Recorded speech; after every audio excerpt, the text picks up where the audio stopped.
So I'm always being asked, Tom, what is the future of dropshipping? How do I make sure that my business is safe, sound, reliable years from now instead of just a month from now or a couple months from now? What can I do to protect myself? So be sure to smash that like button because that's exactly what I'm going to talk about in this video. I've been around in this game for about 4 years now, almost 4 years, and I've seen a lot of things and a lot of people come and go, but a lot of updates and changes, and I can really get a feel or a good feel for what the future landscape of dropshipping is going to be, and I want to provide that information in this video for everybody that is interested. I want to make sure that we all move together collectively as a group and do what's best for our businesses and ourselves and make sure that we're building something for the long term and not just something that you're going to get banned, 6 weeks from now down the road, but you made a couple hundred or $1,000 in the meantime because you were scheming the system. We don't want that to happen. We want to build long-term sustainable businesses, and that's what I'm going to talk about in this video. So if you haven't subscribed already, be sure to subscribe, and if you haven't, then hit the bell notification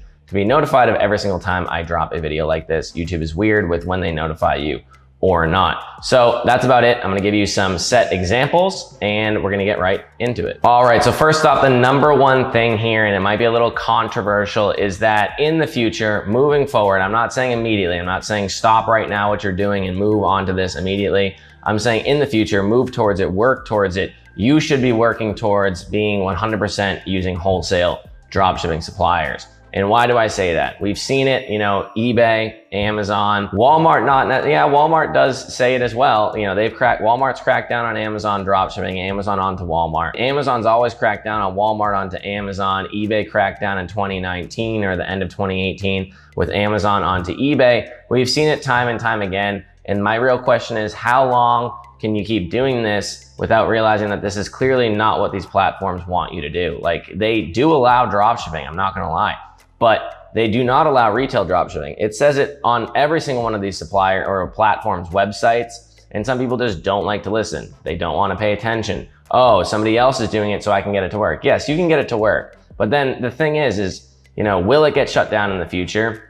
It's not future-proof. It's not foolproof in the future. You're not going to be, have this 100% solid understanding that this is not going to get taken down. You're dealing with so many extra problems. When you're buying from Walmart to sell onto eBay, Walmart doesn't know that you're dropshipping the items. They don't agree to this. They don't really accept any of this. You're just doing it against their better judgment. And that's when you could get your Walmart account shut down, or they're not going to be as helpful for you when you say, hey, like, my customer had a complaint with this item, yada, yada, yada. They're gonna be like, oh, your customer, like that, this wasn't in the deal. This wasn't in the agreement. This was supposed to go to you. It adds extra issues to this equation. Yes, have I made a lot of money doing so? Of course I have. But moving forward, like I said in the beginning of this video, I've been doing this for almost 4 years. It's gonna be like 4 years next month is when I first started. And that was Amazon onto eBay. And I can tell you a ton of things have changed, and it's just nothing that I wanna be doing anymore. I'm gonna be moving into eventually getting rid of all retail drop shipping. I've already started the process. It's gonna be only wholesale, only with agreements that are set upon, hopefully by the manufacturer themselves. There's one thing where you can get wholesale drop shipping suppliers like CWR, that's great and all, but if you look at it, some of these other suppliers that are selling on CWR don't allow you to dropship on marketplaces, and if they do, they want you to get some form of acceptance letter or anything like that, agreement. At that point in time, you might as well just go straight to the manufacturer. Been realizing more and more lately that it's pretty easy to do. It's not that challenging, and it really is the only 100% foolproof way to not be affected with this in the future. So I'm not saying immediately delete all your retail items, Tom, oh, the whole world's ending. I'm just saying that it's not worthwhile moving forward in the future. And one thing I want to say is, you have to think about it. As I've been in this business for a while, I've seen people come into business, buy businesses, sell businesses, things like exit plans, another thing like that, that most people, 99% of people, don't think about when they first get started, including myself. But you need to realize, if you work on this online retail dropshipping store, let's say you've just been doing Walmart onto eBay for 4 years and you haven't gotten banned, you haven't gotten flagged, it's been great. That's awesome. I'm glad to hear it, and I'm sure you've made a lot of money doing so. Say you even made a lot of money doing so. What do you do if you don't want to do this anymore? Instead of ending it one day, you could try to sell off your business, which a lot of people, that's kind of the goal. Most people make a business to eventually sell it off or hopefully get some money for it. Nobody in their right mind is going to buy somebody's business that they say, yeah, I take Walmart items and I list them onto eBay for a markup and I use Walmart as a supplier.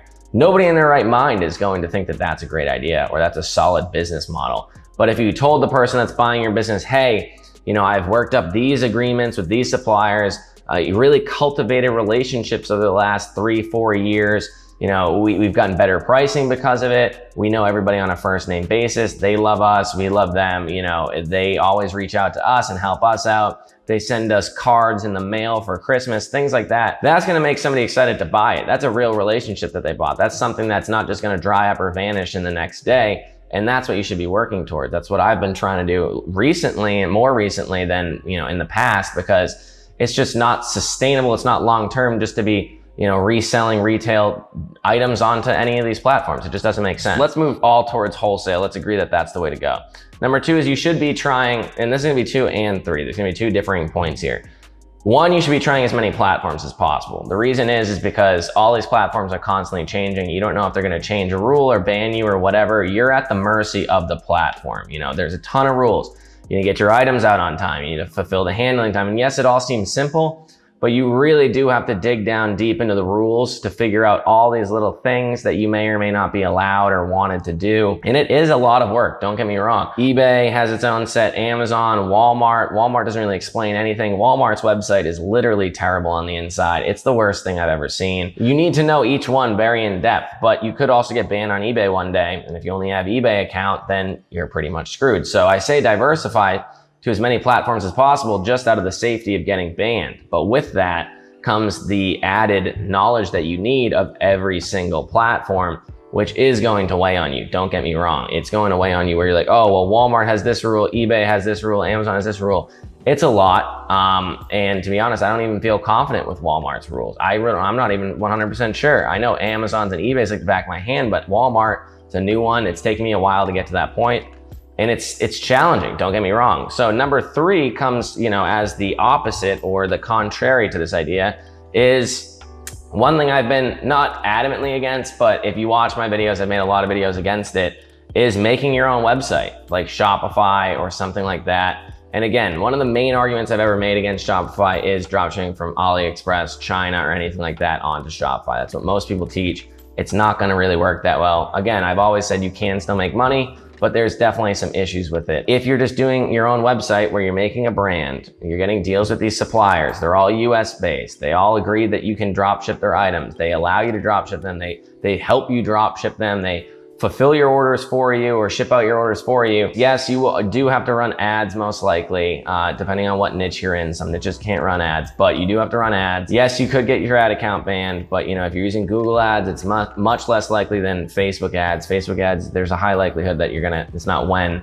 it's not if, it's when. There is PayPal or Shopify payments or whatever you're using that could also get in trouble if you have too many chargebacks, but that should be, you know, offset by the fact that you're using US-based suppliers. And as long as you provide great customer service, that's usually gonna be fine. But it's also something that you can sell off later in the future. You have a website, you have a brand, people came back to your website, you have an email list, you retargeted them. The only 2 things, and I believe this was a quote by Shopify's CEO, but it's a quote that a lot of people say, is the only 2 things you can own on the internet are your email list and your website. Everything else is rented. You have a Facebook account, they could ban it the next day, you're done. You have a Facebook page, banned. Instagram page, banned. eBay account, banned. You know, you don't own it. Yes, you could get your website taken away or whatever by the government. It does happen to some people, like very, very rare cases, but they're clearly probably not doing the right thing to begin with. But for the most part, you own your website and your email list. So those are things that really can't be taken away from you, and those are things that you can hand off to somebody else when you're looking down the road to try to sell your business. You know, you cultivated these agreements, you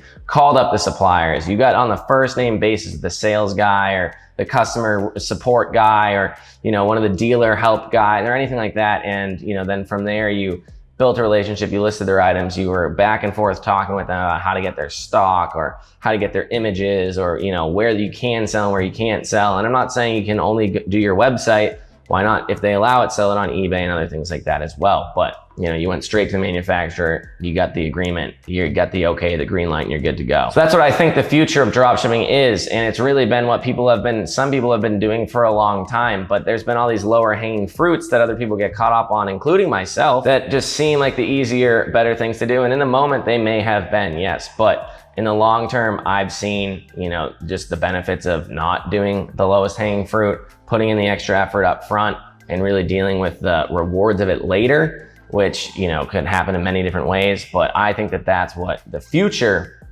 will be. If you think that I'm wrong, let me know down below. My computer is broken. That's why I did this entire video on my camera. I don't have anything to show you because I need to get a new laptop. My 6-month-old laptop just died the other day. Not very happy about it. But if you like this video, let me know in the comments down below. If you have any other questions, let me know. Comments, concerns, complaints, you think I'm wrong, let me know. Smash the like button. I think I covered everything. I keep looking over here at my little notes. But yeah, that's about it. So hopefully you enjoyed this video. Thank you, and I'll see you in the next one.